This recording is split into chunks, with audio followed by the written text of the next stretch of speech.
Kia ora, good evening. So, I've just been watching this video and it's Scary Mysteries. The House of 200 Demons. Of course I had to watch it.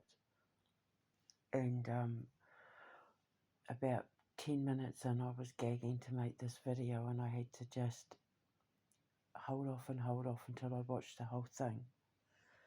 Because I was already chomping at the bit to explain and correct everything that happened in this atrocious case of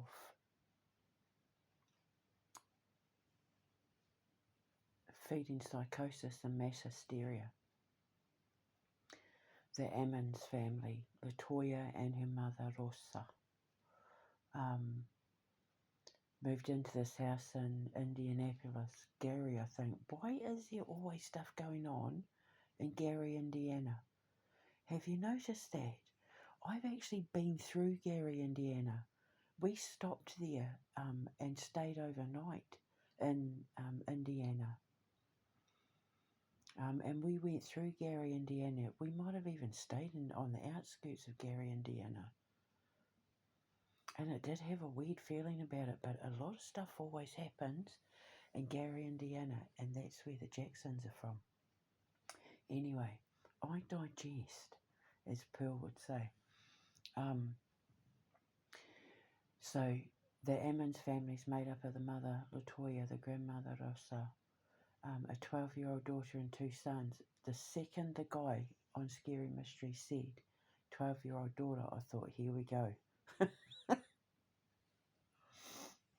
Because whenever there's poltergeist activity, whenever there's anything that's considered demonic or poltergeist or, possessions or anything like that, the first thing you got to look at are the ages of the people in the house or who lived in the house. So the first thing that happened was they had a fly infestation, which was weird in winter because, flies usually go underground or die in December. I mean, seriously.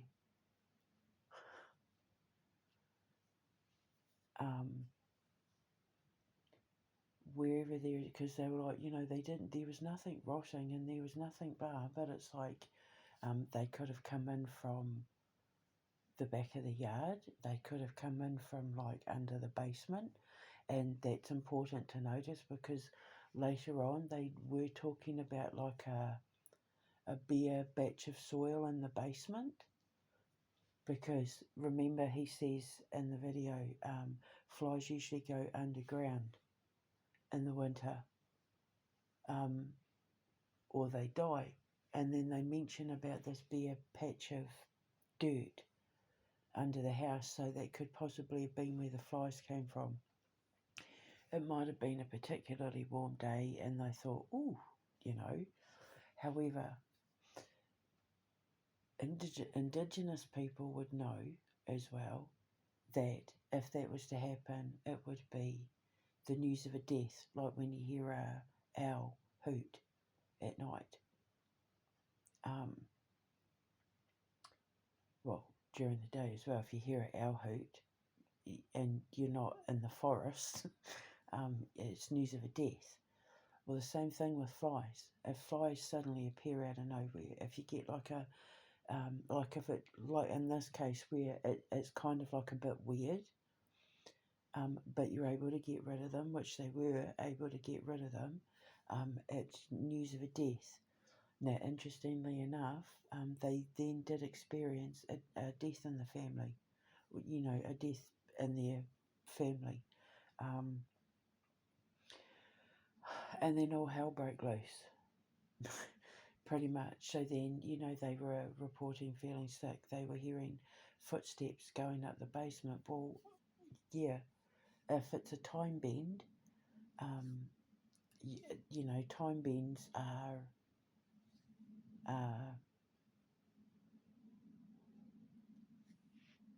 you're going to hear noises of the past. To the person making the footsteps, they would have been completely unaware of the fact that there were people upstairs in the future or the past listening to them walking around their house going about their business thinking they were ghosts. So, unfortunately, these things are going to happen when the nebulas are fluctuating and trying to smooth out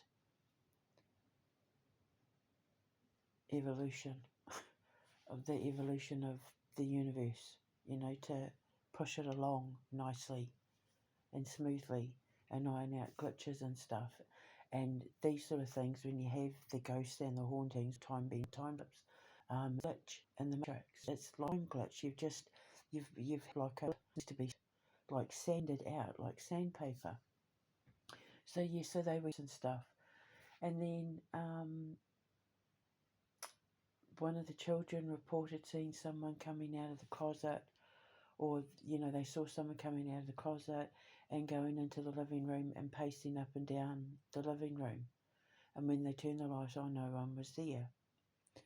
And then they said that the little boy was talking to someone, to a child in the closet, and then the child started saying something about that he was gonna kill someone. It was time to die, and blah blah blah. And then they went to the church, and they were told by the minister that there were demons and it was this, that and the other thing. Then they went to the psychics, and then basically what happened was they trusted all the wrong people who fed them total and utter bullshit, who fed into the hysteria, who fed into their fears, who fed them total and utter bollocks.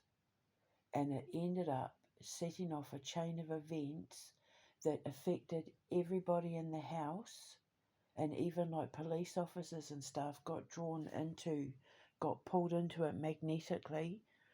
I'll explain it in a second, but the only person who was never affected was the grandmother.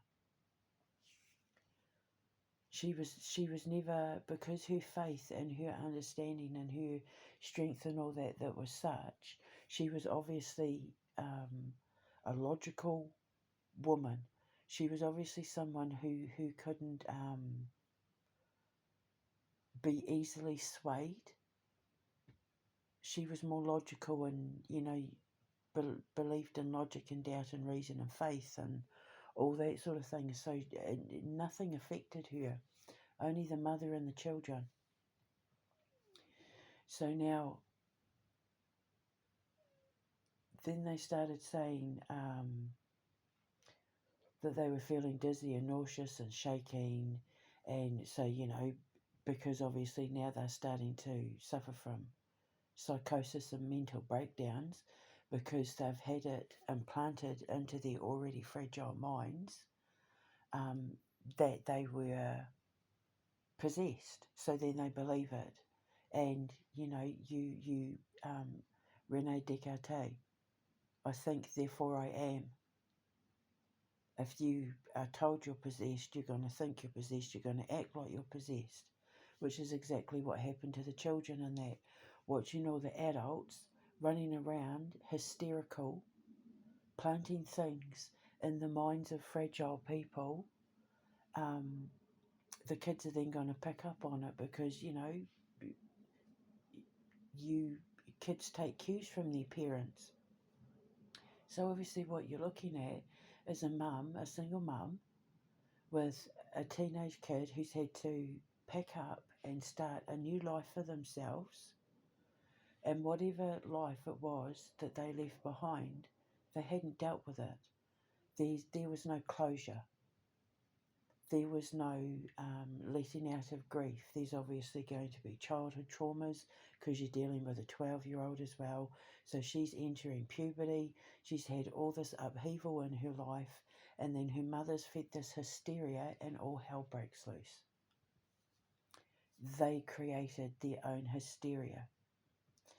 So then the other thing you need to look at by the time the cops and social services and all that came in, anybody else who was affected by it were clearly dealing with things themselves that were unresolved.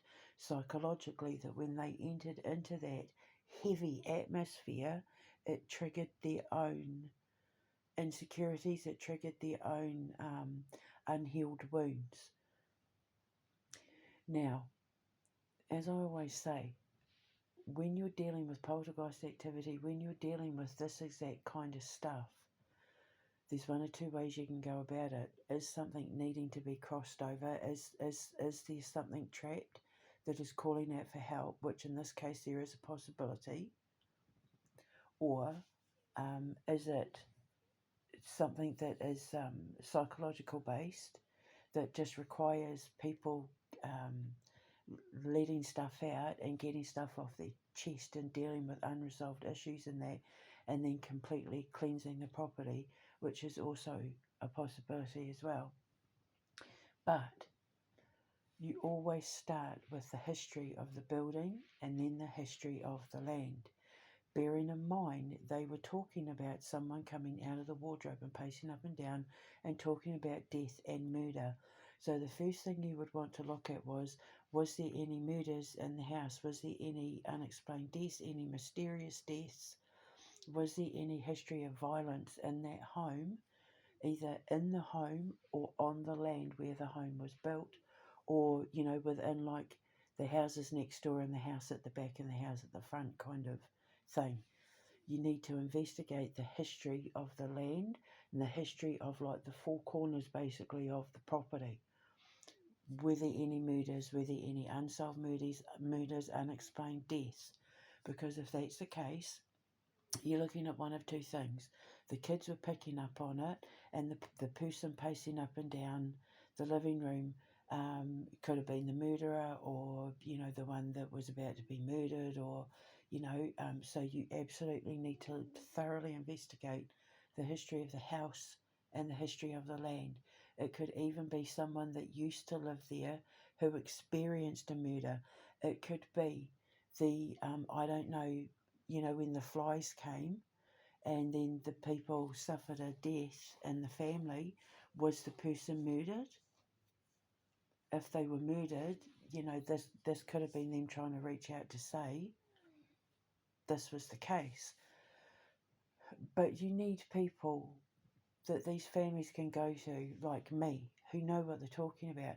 See, now, if I had my radio show, especially the one in Chicago, at the time, if this happened around the time I had my radio show, she could have tuned in, she could have rung up, told me what was going on. I could have told her exactly what was going on and how to deal with it, without getting psychics involved, without getting mediums involved, without getting the church involved, without getting anyone involved. They could have dealt with it themselves, and I would have helped them.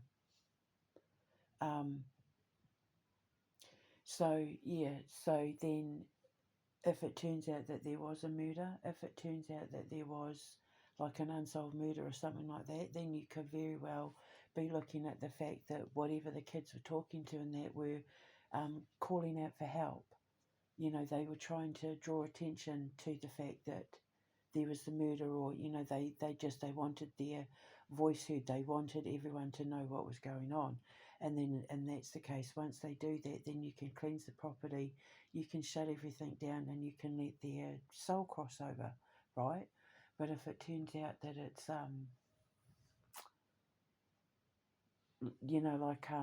it's been fed into them, like from a psychological point of view, then what you could be looking at is, hang on, sorry, it's just,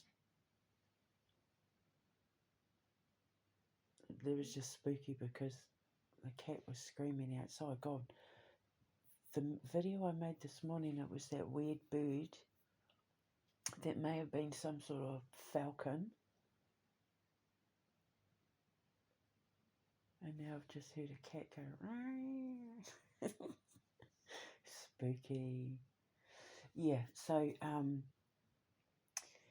because it may have been something that was there before the house was even there, because the fact that it walked out of the wardrobe and into the living room and paced up and down, it could have been something that was either like Did the design of the house change?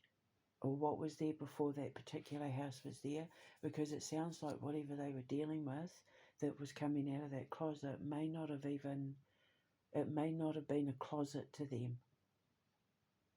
Do you know what I mean? Like it may have been something else, because generally speaking, see, in regards to when they heard the door open in the basement, that was someone going about their business, coming up the basement, opening the basement door, and that sort of thing. But for someone who was in the like if the person who was murdered was in the house before that closet was there or before that house was there, they wouldn't know the door was there, so they wouldn't be able to open it, which would give the suggestion that whoever it was that they saw coming out of the closet and going into the hallway didn't know that that was a closet.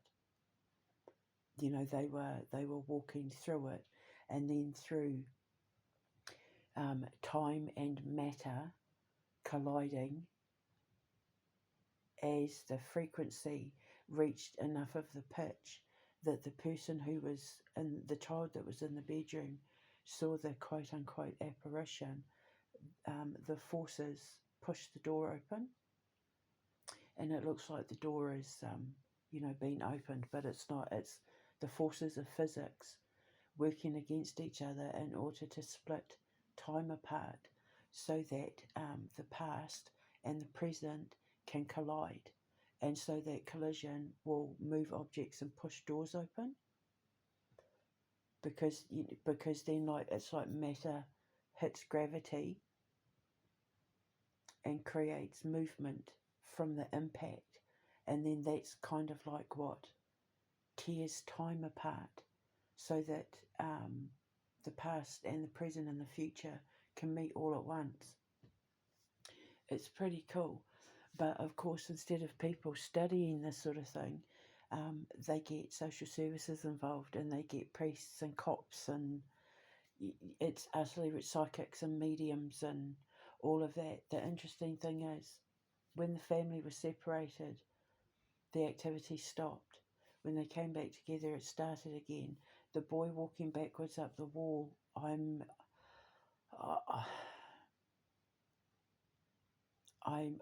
don't know. I'd want to interview everybody who witnessed it on their own, to get an account of what actually happened, because when you're dealing with people who are suffering from mass hysteria,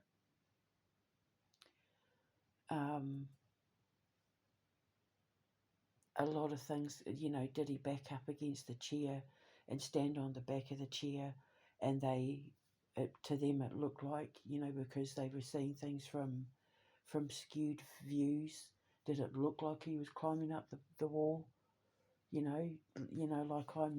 It's that sort of thing is when you have to bring logic and reason into it, and when you're dealing with mass hysteria and like mass psychosis, you have to take those sort of things with a grain of salt. Like, one of their claims for demonic possession was because one of the lady's pinky fingers went fuzzy and then turned white. So then it was decided there were 200 demons in the house, and they performed an exorcism, and then they moved out and everything stopped. And then, interestingly, the people that moved in afterwards never had an issue with the house. The people that lived in it before, as far as I know, never had an issue with the house. It was only that family, and that tells you everything you need to know right there. You're talking about a family who had to pack up their lives and move, to start new beginnings. Obviously, they were leaving a troubled past, and they were dealing with things at a time where they were highly stressed and desperately hoping for new beginnings, searching for hope, and whatever was going on, they were struggling financially, I know that. So, money pressure, stuff going on at school, stuff going on within the family, the death in the family, that sort of thing, absolutely triggered poltergeist activity. And then, of course, unfortunately for them, they went to all the wrong people for help, who made it worse. They fed it. They added fuel to that fire, and put that family through utter hell for no reason whatsoever. And that's why I do what I do. And that's why my ex and my students and that and San and that try to stop me, because I'm here to call out the frauds in the spiritual community, in the occult world, and the paranormal world, who are selling fear and lies and propaganda and bullshit to people who are desperately searching for hope and help in their darkest moments, and they've been fed fear and lies in order to feed the egos of these people who profit from it, who get fame and popularity from it, who gain power from it, who know nothing about what they're talking about. They are frauds, they are fakes, they are liars, they are sinners, they are absolutely breaking every universal law you can think of. They are giving people karma that they don't deserve, putting their own karma onto the people around them is what it is. They should be arrested. These people should be arrested. They are tampering with people's spiritual development, tampering with people's psychological minds in order to feel important and special. Oh, I'm a clairvoyant. Oh, I'm a psychic. Oh, I'm a paranormal investigator. Oh, I'm a this. Oh, I'm a that. I'm a high priestess. I'm a shaman. I'm a this. I'm a that. I'm a clairaudioic. Give me a TV show. I can talk to the dead. I know what I'm talking about. I'm spiritual. I'm a witch. I'm a sorcerer.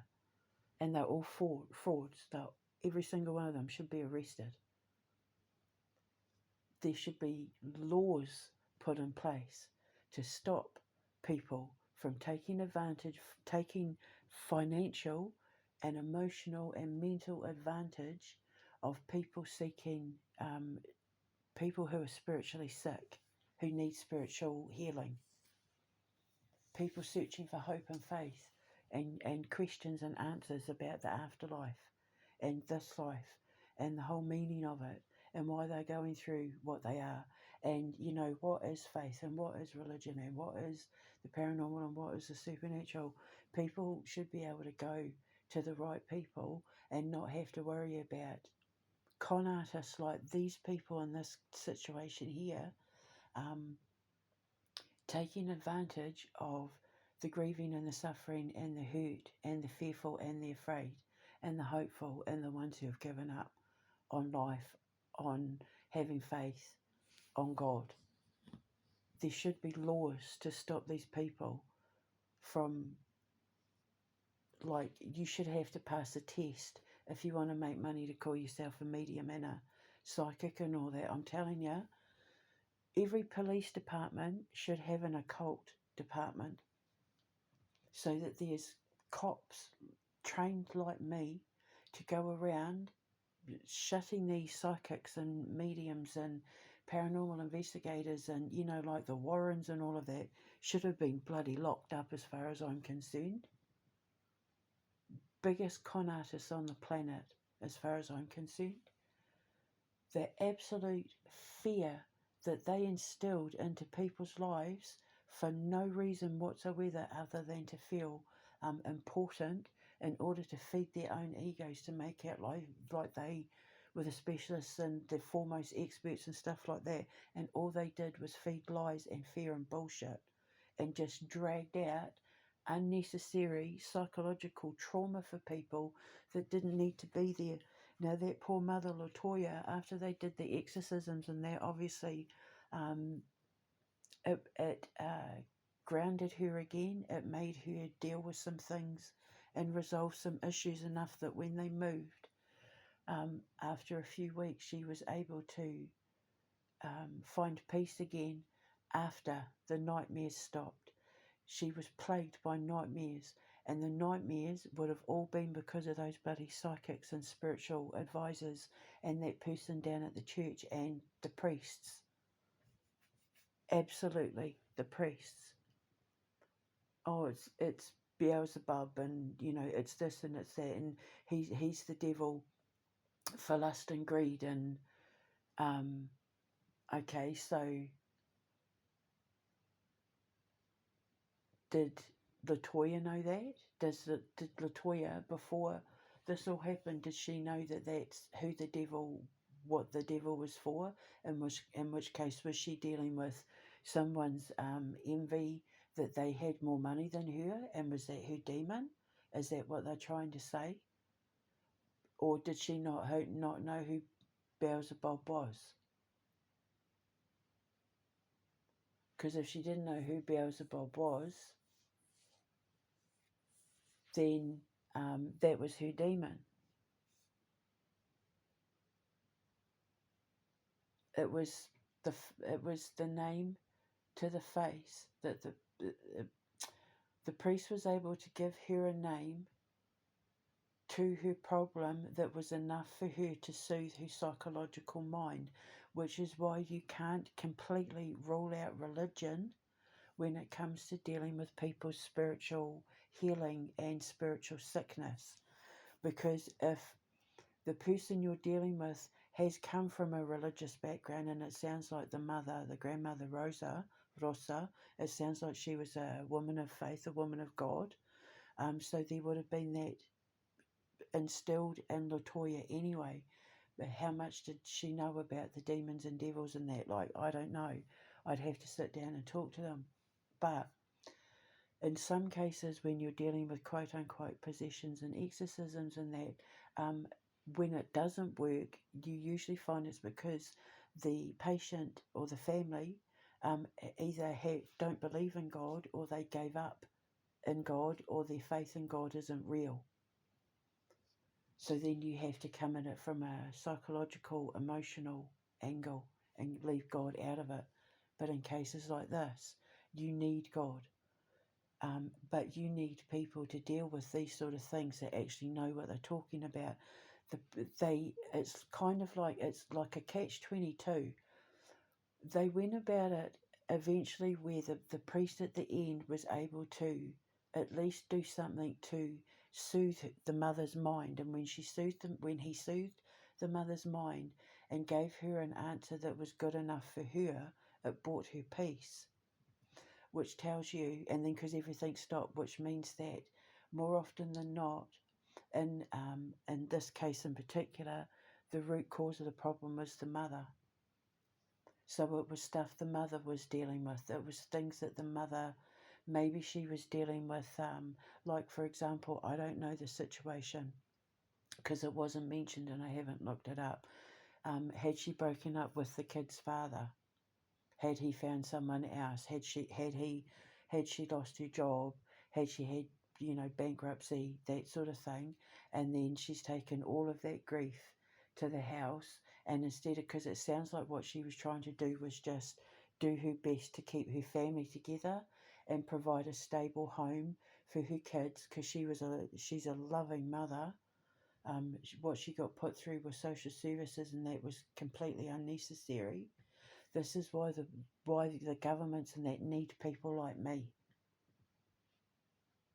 Instead of getting all these people involved, I could have had my radio station. I could have been the one to go in there and explain it all without getting like every single one of those people involved.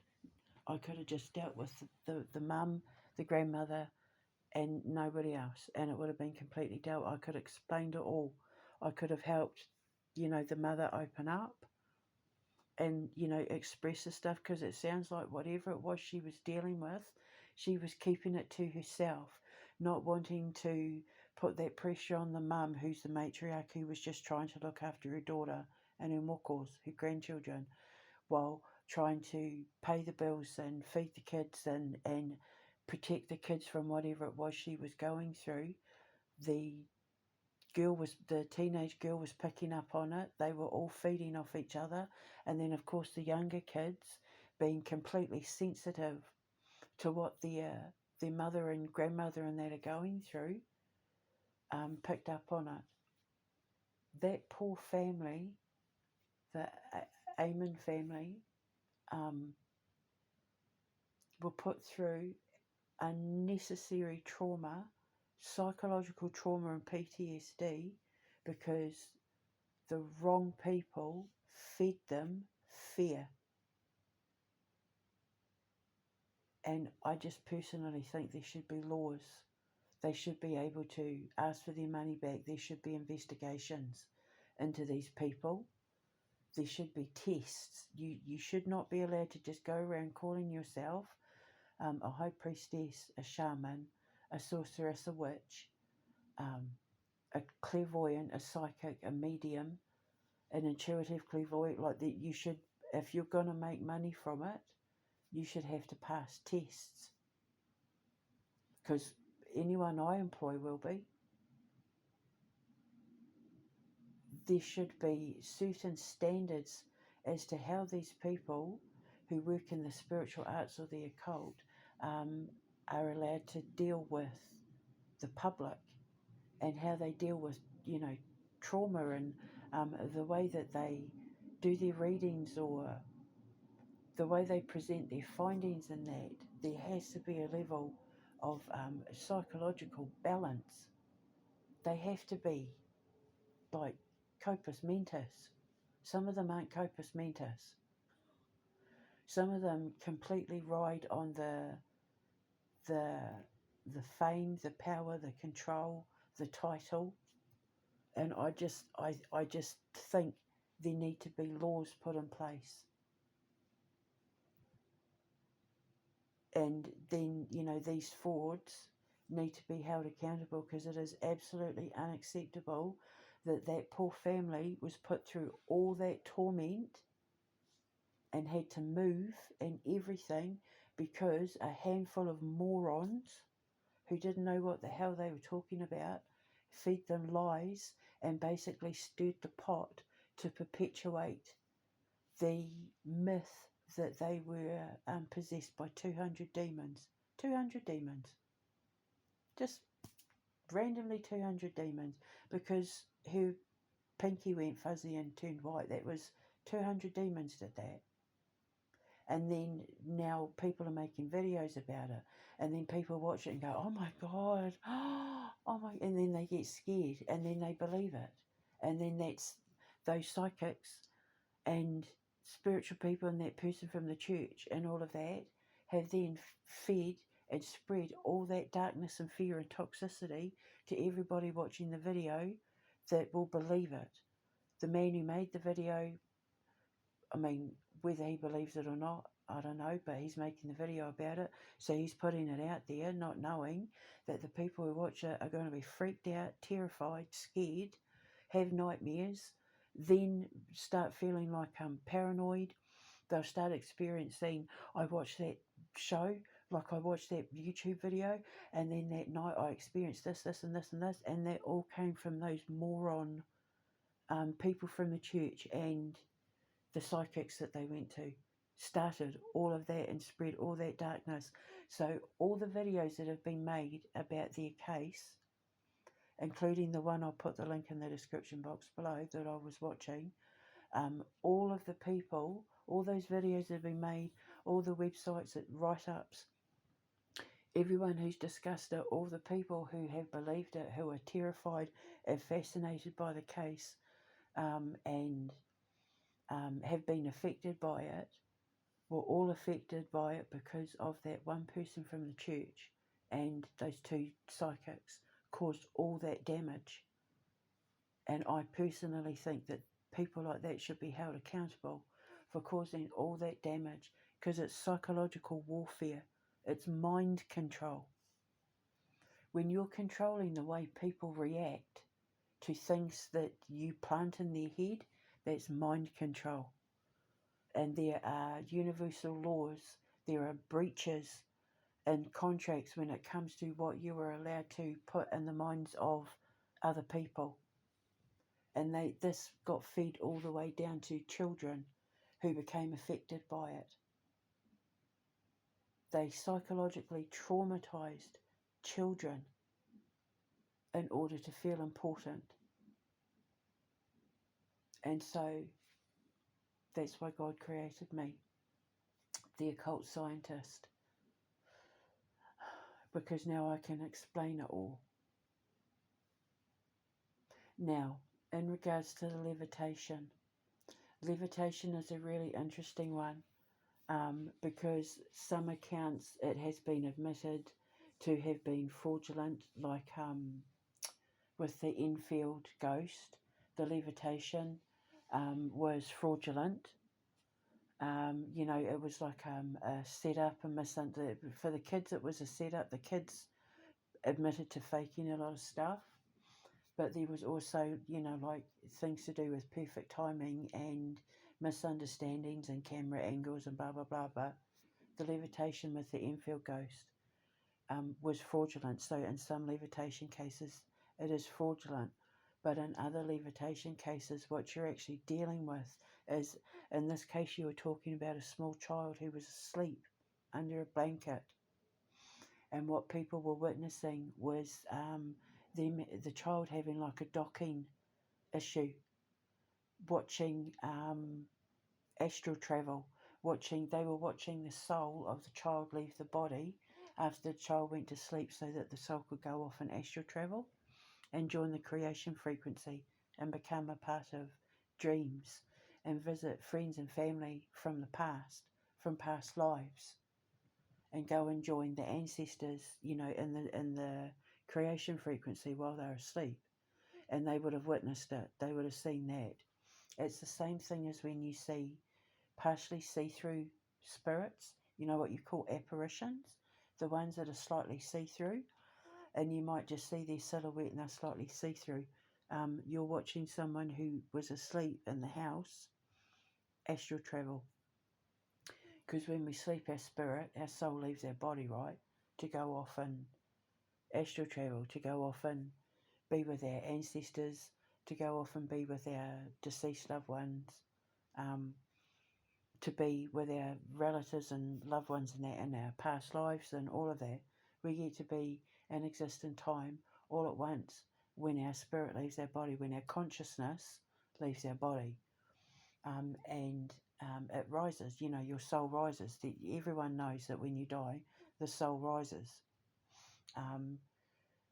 Doctors have witnessed souls rising from the body, of patients on the operating table. People have witnessed souls leaving the body at accident scenes. The soul rises. So when you're asleep, the same thing happens. Your soul rises. You astral travel. Your consciousness, what you're seeing when you see the soul rising, for the people that witness it, they're seeing the essence of the physical form leaving the physical body and turning into atoms. They're watching the soul of the living person's their essence atomizing and becoming one with the universe again. And it will slightly take on the form of their body because they were just in their body. So it's like if you push plasticine down into a square and then pull it out again, the plasticine's going to be shaped like a square. So obviously when when the soul rises, it's going to take the form of the shape that it was just in. But then you'll see it atomize. And when you see apparitions and they're see-through, they're atomizing because they've just left their body, which would have been asleep, in the past, present or future. I don't know your situation when you see them, but yeah, you're watching their soul leave their body. They're getting ready to astral travel, and then when they come back down, their soul docks back into their body, and they would have witnessed a physical astral travel because they would have their senses would have been heightened because they were on red alert, because they were on like spiritual red alert, and their biomagnetic parameter alarms, as in like their physical space, was firing off all sorts of red flags, and their biometric frequency, as in like their mind, their consciousness, their conscious and subconscious connection was on red alert, looking for um, signs of threat and danger and all of that. So the instincts and the intuition were firing on all cylinders for being hypervigilant and on alert. Their senses would have been heightened, and so they would have been experiencing things and seeing things that looked supernatural, that it had a perfectly logical explanation to it, or that looked paranormal that had a logical explanation to it. But in the case of the levitation, and the apparition coming out of the closet and that would have been supernatural. They would have been supernatural. And if they were able to trace the history, if they had any connection to death and murder, like the person that died, or the history of the house or the land or the neighbours and that, then, you know, I mean, you could take it in a whole different angle of needing to cross someone over, that it was someone from beyond reaching out to say to these kids, can you help solve my murder, please? So, but I don't, I'd have to investigate it more. So there's one or two ways you can go about it, but there is a need for these people to be held accountable for what they're feeding the public. And that's why I'm here, and that's why my TV show and radio shows are going to be so important. Why it's important for people to be able to call in rather than type on a screen. I want them to be able to call in. She could have rung me up, told me everything that was going on. I could have explained it all. I could have talked with her on the side to help her get stuff off her chest, and none of that would have happened. And then nobody would have been making shows about it and putting it out there, and then nobody watching those shows would have picked up on the fear and believed any of it and perpetuated the hype and fed into the hysteria and all of that. All that darkness spread because a handful of people, that poor woman and her mother, went to for help, couldn't be trusted. So that's why what I am and what I do is so important. They put the boy in a mental institution. You have no idea how horrible those places are until you've been there. The only thing that kept me alive, other than BJ, from the torture and everything that I was put through, was the fact that so many of those girls in there were drowning in spiritual darkness, who needed salvation, and I was able to give it to them. And in the process, I was able to continue my study into the effects of mental health on the paranormal, and came up with biorhythmic engineering at the end of it. So now I have all my products, my candles, my candle melts, my incense, my oils, my bubbles, my clay, all of it. My talismans, like so many things I've been able to work on because I was locked up, because I was able to figure out how to help these women and use them as test subjects.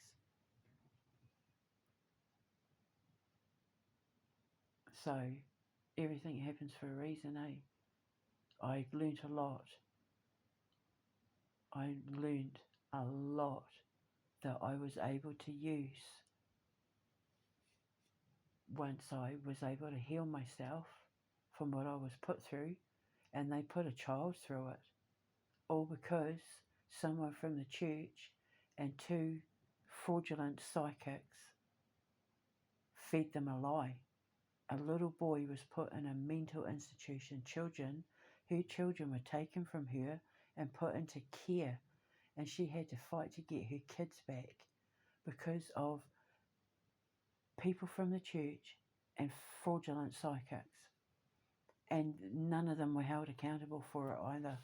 And if I was that woman, that Latoya, I would have been going after them all and like suing every single one of them for cause for causing unnecessary emotional distress and psychological trauma.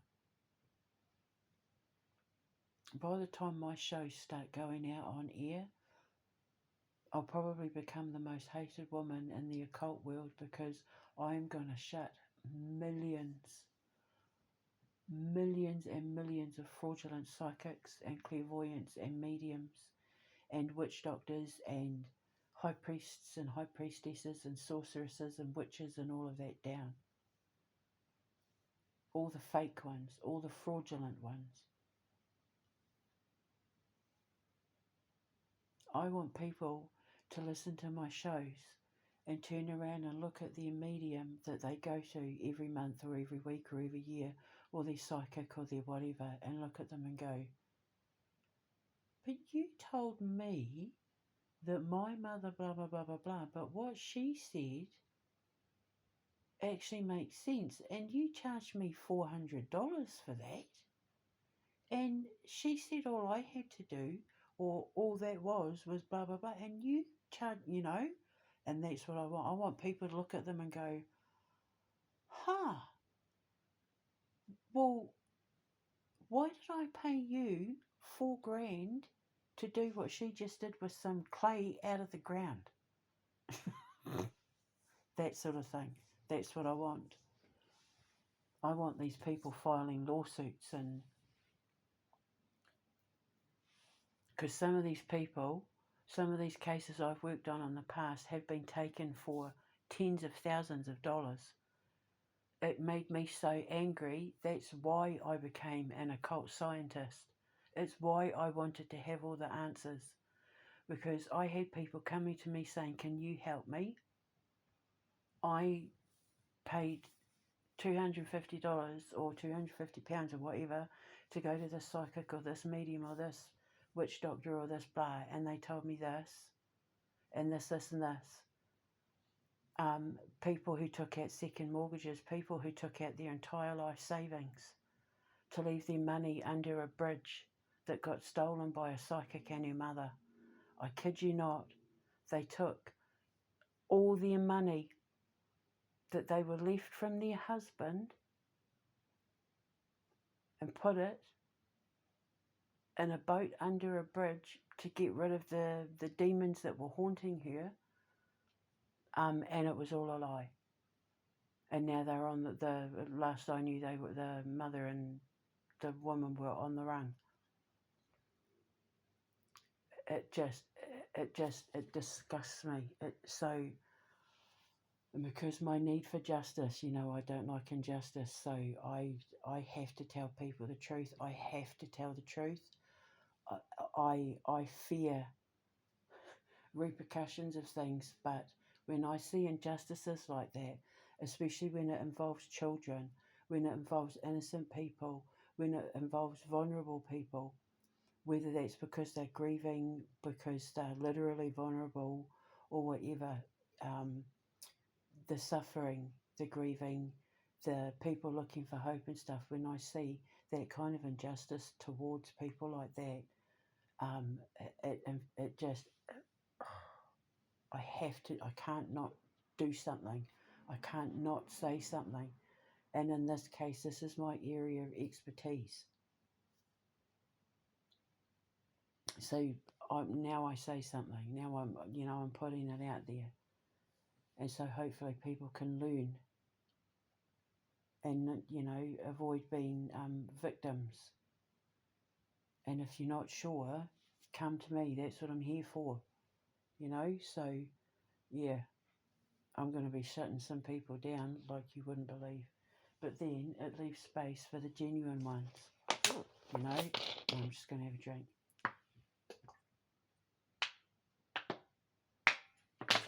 So I'll put a link in the description box below of the video I was watching.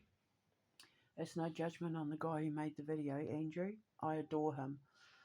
He's one of the few channels that I actually follow.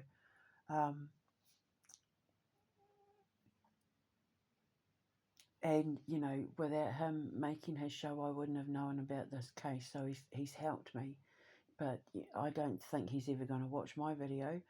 But if he ever did, you know, now he knows. But I'm grateful that these people out there make these shows, because then I'm able to pick them up and take it that one step further to help explain what the hell's going on. So, so now you know. It wasn't 200 demons. It was a crackpot fake minister from a church and 2 fraudulent psychics dealing with a woman who had unresolved, unhealed grief from a life that she had to let go of. So anyway, but I'm here now. I can't wait to get my radio shows up and running. So I will speak to you later. Have a good evening. Ka kite anō.